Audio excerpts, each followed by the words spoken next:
নমস্কার,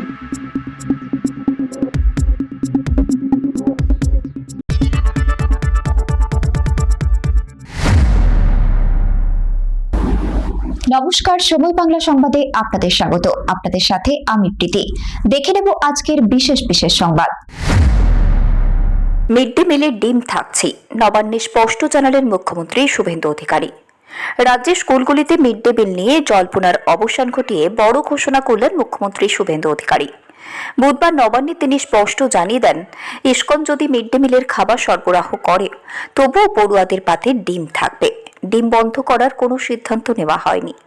মুখ্যমন্ত্রী বলেন, রাজ্য সরকারের কাছে শিক্ষার্থীদের পুষ্টির বিষয়টি সর্বাধিক গুরুত্বপূর্ণ। সে কারণে মিড ডে মিলে ডিম দেওয়ার বর্তমান ব্যবস্থা বজায় থাকবে।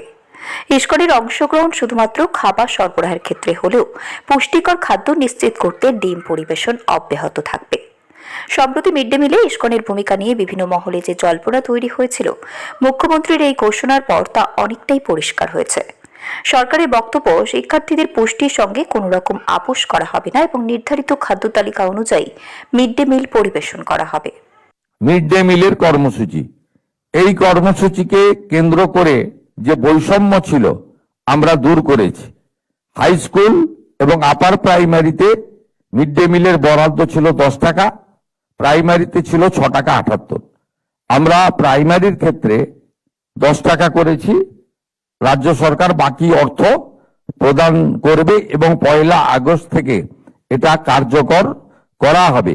1 আগস্টেই পাইলট প্রজেক্ট হিসেবে কলকাতার একটি বড় অংশে ইসকনের দ্বারা মিড ডে মিল বিতরণ হবে এবং ইসকন সাত্ত্বিক, শুদ্ধ, প্রোটিনযুক্ত খাবার পরিবেশন করবেন। তার বাইরেও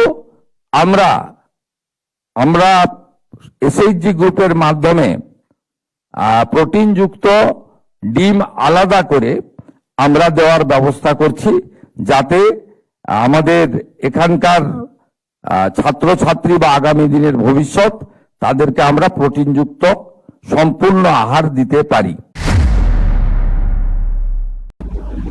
সংবাদ এখনকার মতো এই পর্যন্তই। সঙ্গে থাকুন, দেখতে থাকুন সময় বাংলা।